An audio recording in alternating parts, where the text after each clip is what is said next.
everyone. Welcome back to the show. Today, we're really diving deep into something I think you'll find fascinating. Yeah. It's generative AI and its impact on the future of work. Big one. It is a big one, and luckily we have the future of work is Gen AI driven, a strategic insight for decision makers to help break it all down. Yeah. Great article. Lots to unpack. Definitely. One of the first things that jumped out to me was this stat.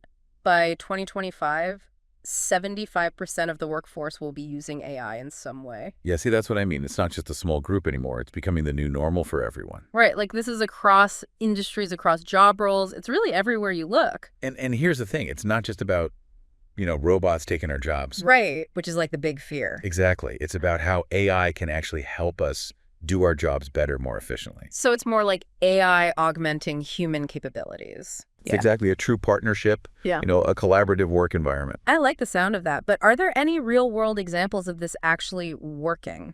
Oh, are there ever... The article actually cites some McKinsey research on this. Okay. And apparently companies already using Gen AI are seeing productivity gains of over 70%. Wow. And that's not like in 5 or 10 years that's happening right now. 70%, that's huge. I mean, what kind of competitive advantage does that give you? Think about it. Makes you wonder how specific industries are being impacted too, right? Like finance, it's always changing so fast-paced. Oh, absolutely. And that's where AI can really shine. The article talks about AI analyzing market trends Which faster and more accurately than humans can. So we're talking like super-powered analysis, identifying patterns, seeing things humans might miss. Yeah, basically imagine an AI going through years, decades even, of financial data in seconds. That's got to be valuable. Okay, but what about something like healthcare, where it seems so much about human interaction? Can AI really play a role there? Good point. But even in healthcare, you have tons of processes happening behind the scenes. True. And that's where AI can step into the land.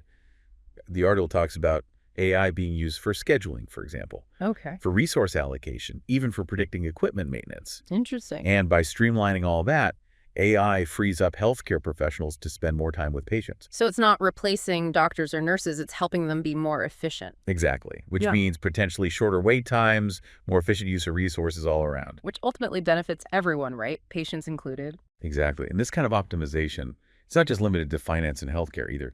Think about IT, for example. Right. They're already on the cutting edge of technology. So how is AI shaking things up for them? Well, it's like taking their capabilities and putting them on steroids, Yeah. Imagine a system that can monitor your entire network, Okay. but not just monitor it, predict issues before they even happen Hmm. in real time. So it's not just reacting to problems. It's like it's anticipating them. Okay, so it's like a digital guardian angel for your IT infrastructure. Always a step ahead. Exactly. And think about how important that is now with cyber threats constantly evolving. Oh, absolutely. The article even talks about AI being able to spot vulnerabilities in code, Really? things that even the best human programmers might miss. It's pretty incredible. So you have this extra layer of protection working 24/7, constantly scanning for those weak points. Yep, making sure things are locked down tight. It's amazing, but makes you wonder, with all this talk about AI doing this, doing that, where does that leave actual people in the future of work? Are we all going to be out of a job? Well, it's a question a lot of people are asking. Yeah. And this article actually has a pretty interesting take on it. Okay. It says that, yeah, some jobs will probably become automated, Right. but at the same time, Gen AI is going to create a whole bunch of new jobs, ones we can't even imagine yet. So it's not just taking away, it's also giving back. Exactly. And the article specifically talks about how these new jobs will likely require skills that AI hasn't quite mastered. Things like creativity, Okay. complex problem-solving emotional intelligence, those uniquely human abilities. So it's not about AI taking over the world. It's about AI freeing us up to focus on what we as humans do best. Precisely. And to thrive in this new world, we need to adapt our skill set. The article calls it AI literacy. AI literacy, what's that like, learning a new programming language or something? Kind of. It's about understanding how to work with AI, how to use it effectively, how to spot its limitations. So it's almost like a new form of literacy everyone will need to have to succeed in the workplace. Exactly. Companies that invest in training their employees in AI literacy, They're the ones who are going to come out ahead. It's like you're saying before, it's not humans versus AI, it's humans with AI. Exactly, a true partnership. This has been really insightful, but let's be real for a second. Are there any downsides to all of this? Like, I keep hearing about these AI hallucinations. Is that something to be concerned about?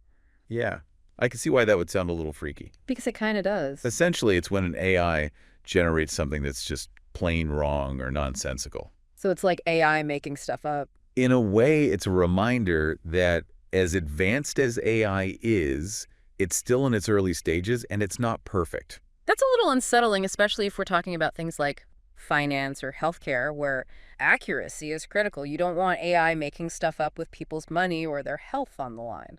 Absolutely, and that's why human oversight is still so important. Well, It's about finding that balance right. between using AI's incredible capabilities, but still having those human checks and balances in place. So it's not about blindly trusting the machines, it's about using them strategically and ethically. Exactly. So it's about working with AI, not against it, and figuring out that right balance. Exactly, and that actually brings up another really important point from the article. Okay. It's not just about having the technical skills to work with AI, it's about leadership. Because even with the best AI in the world, you need someone at the helm who knows what they're doing. Yes, exactly. Leaders who understand both the potential and the risks of AI, who can guide their teams through all this change. It's almost like a whole new skill set for leaders, right? Not just managing people, but managing this whole AI integration. Absolutely. And the article emphasizes this a lot. It's about having that vision for how AI can transform your organization. But also understanding the ethical considerations, right? Making sure AI is being used responsibly and fairly. 100%. And I think that's something we should all be thinking about as AI becomes more integrated into our lives. What are the ethical implications and how do we make sure we're using it for good? Because it's a powerful tool, and like any tool, it can be used for good or bad. Precisely. Mhm. And that's where that human element of judgment and decision-making is so crucial. It's not about replacing humans with machines. It's about finding ways for them to work together effectively and ethically. Exactly, to enhance our capabilities, not diminish them. I love that this has been such a fascinating conversation, really eye-opening. It really has been.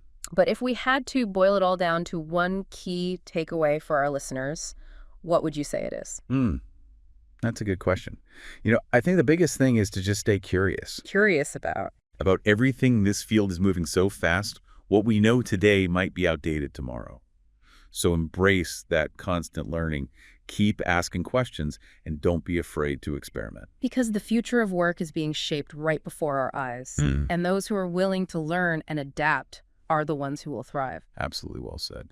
Well, this has been an amazing deep dive into the world of Gen AI and the future of work. Thank you so much for sharing your insights with us. It's been my pleasure. Always happy to talk about this stuff. And to everyone listening out there, thank you for joining us on this journey into the future of work. It's an exciting time to be alive, so stay curious, stay informed, and we'll see you in the next episode.